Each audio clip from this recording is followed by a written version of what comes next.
Hi everyone and welcome back to another video. If you've not already, check out my last video which shows what led to the decision to buy a car lift. In this one I'm going to be going over which one I've bought, setting it up and reviewing it. As I explained at the end of the last video, the car tilt lift that I decided on finally was from CJ Autos in Haywood. Recommend the company, dealing with them was nice.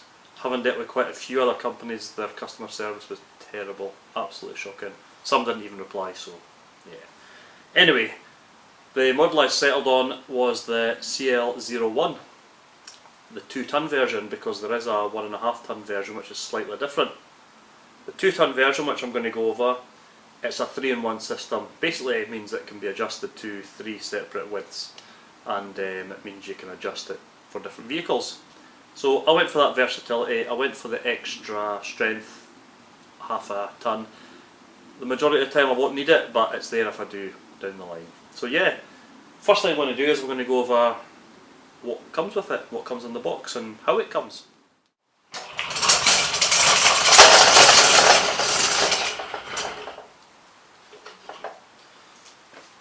Biggest part that comes assembled like this in the crate, which includes the frame, the platform and the gearboxes. It's on casters, so you can see that it's quite easy to push. Can be lifted with one person, quite heavy. For that I would recommend 2. As I said, it comes able to be extended. These are the first extension bars.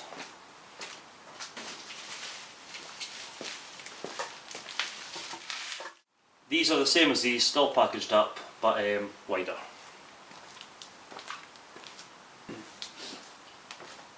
When it first comes on its smallest setting, the inside here is 410mm, the outside is 740mm. The first of the extension bars takes it out to 780 on the inside and 1110mm on the outside. This will be the one I'm going to use to set up my Mini to start with and see how it sits from there. Bigger extension takes the inside to 1210mm and the outside to 1540mm. So you can get an idea of this. The width here is 140mm and 800mm wide for each platform. Also comes with 2 rods. So the different length rods correspond with how wide you want it. The rods go under here and attach the 2 gearboxes so that when you're lifting it up, the length's correct basically. There is a cover that slides, so it's adjustable. I'm not going to take it just now, but basically it's a longer version of this. It's a cover that goes over to protect this. Obviously when you're turning that, that's spinning, and it just it's a safety feature and keeps that away from the moving parts. Now you do get a hand winding mechanism which goes in, and you can hand wind it up and down from there. I'll be keeping that somewhere separate because I won't be using that unless I have to. Have the fitting bolts for obviously the extra extension pieces. This part here, make sure it's in the camera. This part here is the part that goes onto a drill. So onto a drill at this end. This end has got the bolt that fits into the gearbox, like this. So drill, turn, you'll see it in operation. But to show you these are shear bolts. If you've done classic cars you'll be familiar with these. Basically if it's in here and there's a problem and it jams, rather than it damaging the gearbox, it's basically going to snap the bolt off, so it's going to sacrifice the bolt to save the gearbox. With the pack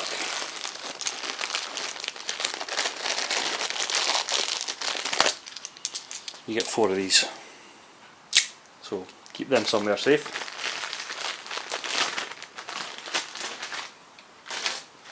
Finally, we have the instructions. Tells you all the safety instructions, how to build it, how to use it, how to lift it. Yeah, I've had a quick read through. It's fairly straightforward, but read it and take the safety features seriously, because at the end of the day you're working under a lot of heavy metal, and it's your safety and everyone else's safety that's concerned, so take that part seriously. That's everything that comes with the kit. At the time of filming, the website price for all of this delivered in the UK is £650.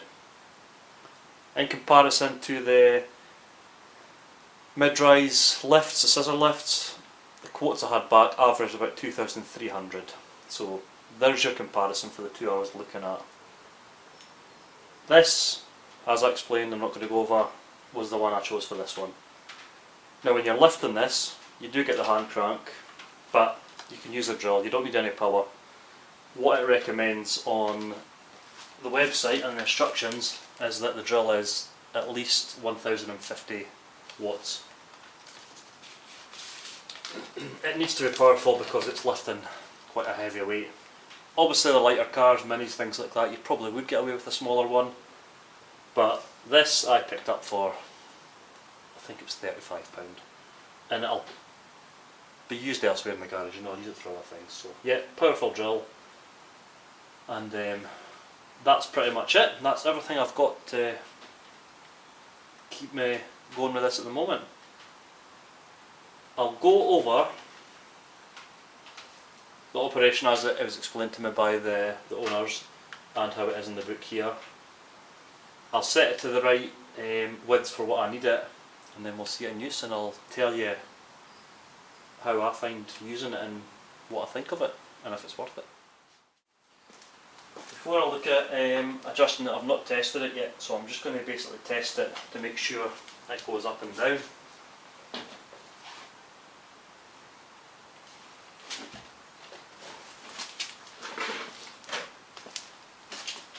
Now it should go up fairly quick because there's no load on it at all.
So obviously when the car sits on this, because it tilts, it's going to sit naturally like that.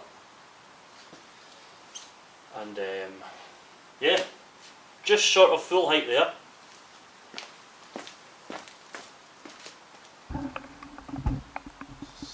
Slightly off the camera. Just short of full height there, and it looks good already. So yeah, I'm happy with the operation. I'm happy there's nothing obstructing it. So I'm going to take it all the way back down, and then I can look at getting all these bits adjusted for the right width. So when it's up off the ground, these wheels lift up and this block sits flat. So basically when it's on the ground, it's not mobile, you can't move it. This is locked in place. As I bring it down, you'll see that the wheels push down here and it lifts this up off the ground.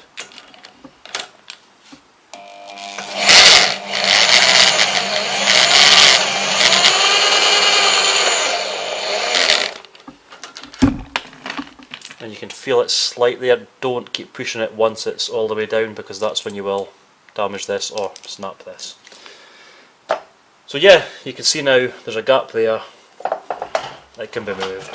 So basically when you're setting the car up, make sure it's in the right place because you can't move it when it's down. This one, when it's fully flat, it sits at 15 centimetres. I was tempted between a low profile one which takes it down to 12.5 centimetres, but it didn't have the three widths.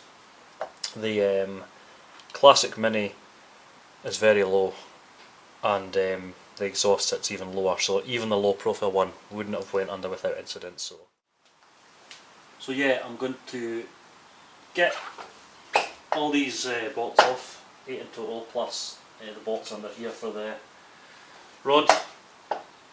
Now, from the reviews I've read and from what I've been told, these are very tight.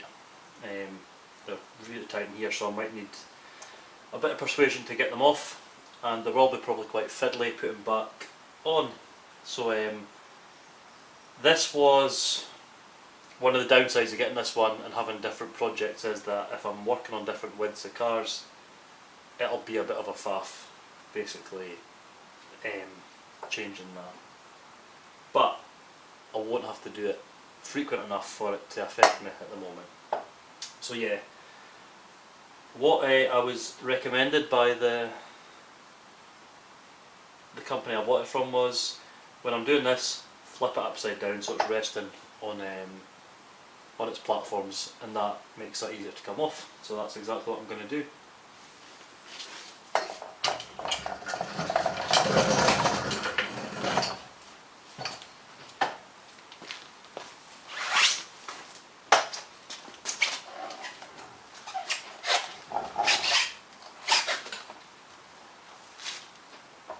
This is just going to be me fighting about with bolts, so I'll stick it on a time lapse on the small camera and speed it up.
Okay, that's extended to where I need it extended to for the Mini. It wasn't too bad actually. A couple were tight, but slight tap with the mallet, rubber mallet, and it was fine, and they all lined up fine. So in real time it probably took about half an hour, and yeah, I've got no issues changing the width. When it's being used and you get more pressure and weight put on these, it might be a bit tighter to come out over time. But to get around that, I suppose you could put grease in and it keeps it free inside. So yeah, quite pleased with that. When the car's under this, and if you're tight for space, make sure you face it the right way. So basically, when this is on, one side has a locking pin, and it can be locked in two different positions. So just make sure you've got the locking side on the right side, because it only locks on one side. For me, this is this side because the other side is tight against the shelving. If I put it under the car, lifted it, and I wanted to lock it, I couldn't physically get on the other side to get in to do it. Yeah, so bear that in mind when you're doing this side of it. I'm going to see how this fits under the camper van, positional wise. I've measured in the sills on here. The outer sills are slightly too wide for the biggest setting, so I'm basically going to have a look underneath and see if I can get this positioned in an area that's going to be strong enough to lift it. Otherwise it's no use for the camper van. Although I was aware of that when I bought it, so I factored that in. But it'll be a bonus if I can use it.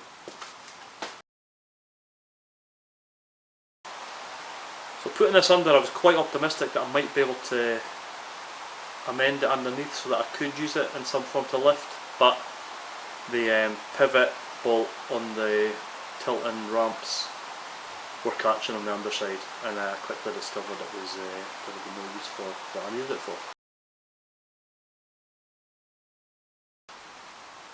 Right, I'm going to get the Mini back in and I'm going to test the ramp out. The downside with the Mini is the clearance to the ground is too small just to slide the ramp under like you would with any sort of modern car. So what I have to do is either jack it up, slide it under, or drive it onto the ramps and then slide it under. It's just a bit more faffy, but I knew that when I bought it, and it still outweighed what made me decide to buy it. So get the car in, get the ramps under, and I'll go under the procedure that's given of how to lift it. Right, your standard cars, or your cars with good clearance, this just slides straight in from the side and it goes up. The Mini and low profile cars will need jacked up before it goes under, and you'll need enough clearance around about here to get it in. I'm working on the arrangement of my garage, so I will need to move things about, but I've managed to get it in place. I just need to take it up. Following the directions of the company, the gearbox here sits at the front of the car, or the engine, so if it's a rear wheel drive, the heavier part. If you're going to be just tilting it backwards with the front end up, you have to get the gearbox just touching the wheels here, and if you're going to be tilting it forwards, you need to leave enough clearance here so that the wheels are not going to foul the gearbox. For the purpose of this, I'm going to be tipping both ways, tilting both ways, so I'm going to leave enough clearance that it doesn't foul on the wheels. Has to be a flat surface, has to be dry, and the car you're lifting has to have the handbrake off, and it has to be in neutral. And that's pretty much it. Just when you're taking it up, take it slowly. Make sure that when it does contact, it's contacting the jacking points and the sills, and it's not fouling anything under the car. And yeah, let's take it up and see how it goes. So when lifting this up, you have to lift it so it's resting. You don't lift it all the way to the car. You lift it so it's tilted, so it's only taking half the weight of the car. Only when it's fully lifted is when you can start tilting. The bit I've been waiting for.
As you can see, the drill is no good. So close.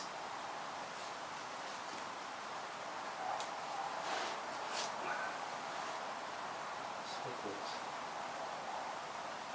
So it looks like this drill will be getting returned. And it could take me quite a while to wind this up by hand.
get a good bit of height.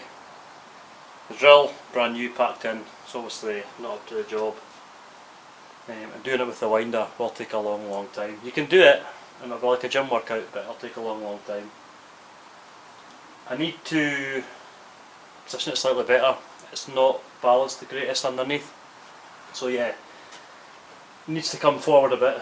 It's quite off balance, meaning it's hard to tip, and it's not as central as I'd like. So I'm going to take it down, stick it under, and get back to the drawing board.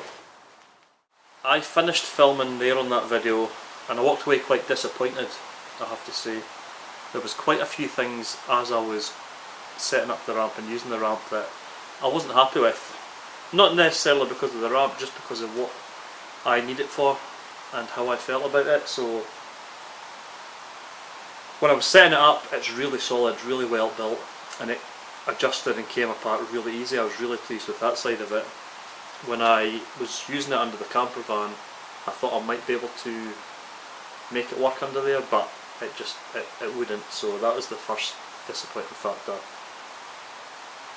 Accessibility, getting under the Mini, having to jack up the Mini and get it in from the side with my current setup was a lot more hassle than I kind of anticipated, but I could have worked with it because I could have manoeuvred things about. Once I got it under, you've seen the footage there with the drill packing in. Now whether that's a fault with the drill or just a cheap drill, it wasn't up to the job. Once I got it up, it was a good height, probably about a metre, good access. The positioning of it will need to take a bit of getting used to. The way I set it up first, on the first go, it was off balance, so basically it was tilting forward, and it was really hard to try and pivot backwards, and when you did pivot it backwards, it was tilting forward again, so you would need to fiddle about with basically the centre of gravity to get it on a good balance. When I was underneath it or looking underneath it, I would need to, it recommends anyway, I would need to get some decent axle stands to hold it as an extra safety precaution. I didn't feel the safest underneath it or around it, possibly a personal thing, but I just think for if it was a mid-rise lift, you get a lot more self-assurance with it, and I didn't feel confident going underneath it, and I suppose that was the final deciding factor for me. I just decided this lift wasn't for me. So when I decide I don't like something, I decide I don't like it. So 3 days after filming, the ramp was sold to someone who could use it. So it's gone. I'm now back to square one. Well, not square one, I know what lift I want, I just need to get the resources together to be able to justify and afford that. So yeah, it looks like I will be going down the mid-rise route at some point. I don't know when, but I will be. I didn't want to compromise with something I wasn't happy with, and it's going to be used quite a lot when I get it, so I want it to be worthwhile. The main thing for me was the convenience side of it and the safety side of it. So yeah, that's the route I went down. Now I want to show this video, I want to show setting it up, how easy it can be, how good it can be, but I also want to show the concerned side of it that I had with myself, because I'm sure everyone that looks at this lift will probably have the same questions. So hopefully from this video, by showing all this, you can get something from it. So yeah, I will leave that one there. I'll say thanks for watching, take care, and I'll see you in the next video. Cheers!